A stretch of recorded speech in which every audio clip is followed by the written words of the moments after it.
Hello friends, இன்றைக்கி நம்ம நாட்டு சர்க்கரையில் எப்படி கேக் செய்யுதுன்னு பார்க்க போகிறோம். நாட்டு சர்க்கரையை கோதுமாவும் சேர்த்து செய்ய போகிறோம். அதுக்கு ஃபஸ்ட்டு ஒரு கப்பு நாட்டு சர்க்கரை எடுத்துக்கோங்க.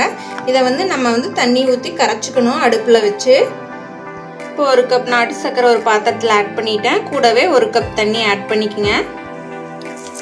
கூடவே ஒரு கப் தண்ணி ஆட் பண்ணிவிட்டு இதை நல்லா கலந்து விட்டுட்டு அடுப்பில் வச்சு அதை கொதிக்க விடுங்க. பாருங்கள், இந்த மாதிரி நமக்கு அந்த சர்க்கரை கரைஞ்சா போதும். நீங்கள் ரொம்ப கொதிச்சு பாகு வரணுங்கிற அவசியம் இல்லை. சர்க்கரை கரைஞ்சதும் நீங்கள் அந்த ஸ்டவ்வை ஆஃப் பண்ணிக்கலாம். பாருங்கள், நமக்கு அந்த நாட்டு சர்க்கரை நல்லா கொதிச்சு எல்லாம் கரைஞ்சிருச்சு. இப்போ ஸ்டவ்வை ஆஃப் பண்ணிடுங்க. நமக்கு எந்த பதமும் வர தேவையில்லை. ஸ்டவ்வை ஆஃப் பண்ணிவிட்டு இது கொஞ்சம் நல்லா ஆற விடுங்க. சர்க்கரை கரைஞ்சதுக்கப்புறமா நம்ம இந்த பேட்டர் ரெடி பண்ண போகிறோம். ஒரு 1.5 கப் மைதா மாவு எடுத்துக்கங்க. கூடவே 2 ஸ்பூன் பேக்கிங் பவுடர், அதுக்கப்புறம் ஒரு பிஞ்ச்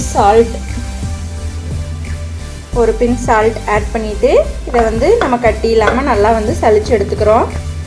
பாருங்கள், இந்த மாதிரி மாவு நல்லா சலிச்சு எடுத்துக்கோங்க. அதுக்கப்புறமா நம்ம கரைச்சி வச்சுருக்கிற நாட்டு சர்க்கரையை இது கூட சேர்த்திக்க போகிறோம். நல்லா வடித்து சேர்த்திக்கோங்க. ஏன்னா அதில் இருக்கிற அந்த குப்பையெல்லாம் நமக்கு வடிதட்டத்துலேயே நின்றுடும்.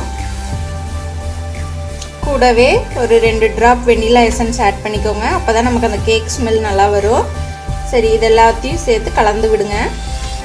இந்த மாதிரி கட்டி இல்லாமல் நல்லா கலந்து விட்டுக்குங்க.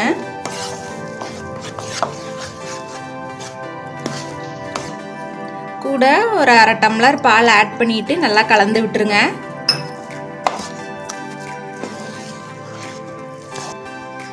கூடவே பட்டர் இருந்தால் பட்டர் ஆட் பண்ணிக்கோங்க. இல்லைன்னா நெய் ஒரு ஸ்பூன் ஆட் பண்ணிக்கங்க. நமக்கு அப்போ தான் ஸ்பாஞ்சியாக வரும். அப்படி இல்லைனாலும் நீங்கள் சாதாரணமாக யூஸ் பண்ணுற ரீஃபைண்ட் ஆயில் கூட ஒரு கப்பு யூஸ் பண்ணிக்கலாம். இப்போ இது எல்லாமே நல்லா ஒரு கேக் பேட்டர் அளவுக்கு கலந்து விட்டுருங்க. பாருங்கள், இந்த அளவுக்கு கட்டி இல்லாமல் இந்த பதத்துக்கு மாவை ரெடி பண்ணிக்கோங்க.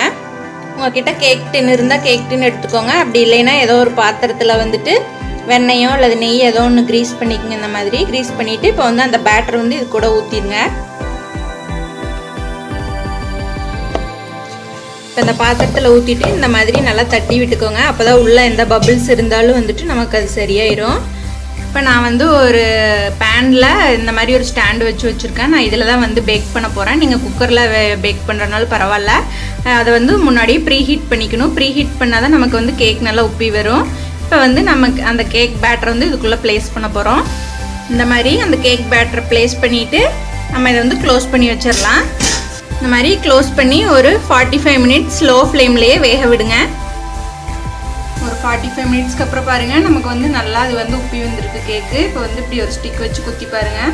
நமக்கு இந்த ஸ்டிக்கில் இப்படி ஒட்டாமல் வந்துச்சுன்னா நமக்கு அது கேக் நல்லா வெந்துருச்சுன்னு அர்த்தம். இது அப்படியே ஒரு 1/2 hour ஆற விடுங்க. நல்லா ஆறட்டும். அதுக்கப்புறம் நம்ம சர்வ் பண்ணிக்கலாம். பாருங்கள், நான் ஆறுனதுக்கப்புறம் அந்த பாத்திரத்துலேருந்து ஒரு பிளேட்டுக்கு மாற்றிட்ட கேக்கை எவ்வளோ சூப்பராக சாஃப்டாக வந்திருக்கு பாருங்கள். நல்லா சாஃப்டாக ஸ்பாஞ்சி கேக்காக வந்திருக்கு. இது கொஞ்சம் ஆறுனதுக்கப்புறமா ஸ்லைஸ் பண்ணிக்கோங்க, கட் பண்ணிக்கோங்க. அப்போ தான் நமக்கு கேக் உதிராமல் இருக்கும். அதுக்கு முன்னாடியே கட் பண்ணிங்கன்னா கேக் கொஞ்சம் உதிர்ந்தாப்பில் வந்துடும். பாருங்கள், கேக் நான் ஆறுனதுக்கப்புறம் கட் பண்ணிட்டேன். நமக்கு பாருங்கள் எவ்வளோ ஸ்பாஞ்சியாக கேக் சூப்பராக தயாராகிருக்கு. நாட்டு சர்க்கரையில் இப்படி ஒரு கேக் சாப்பிட்டு பாருங்கள், ரொம்ப பிடிக்கும் உங்களுக்கு எல்லாத்துக்குமே. நாட்டு சர்க்கரைக்கு பதிலாக நீங்கள் வெல்லம் கூட ஆட் பண்ணிக்கலாம். கோதுமை மாவில் செஞ்சு குழந்தைங்களுக்கு கொடுங்க, ரொம்ப ஹெல்தி. இதே மாதிரி நீங்களும் ட்ரை பண்ணி பாருங்கள். இந்த வீடியோ யூஸ்ஃபுல்லாக இருந்தால் உங்கள் ஃப்ரெண்ட்ஸ்க்கு ஷேர் பண்ணிக்கோங்க. இது வரைக்கும் மொக்க சமையலை சப்ஸ்கிரைப் பண்ணாதவங்க சப்ஸ்கிரைப் பண்ணிக்கோங்க. தேங்க்யூ.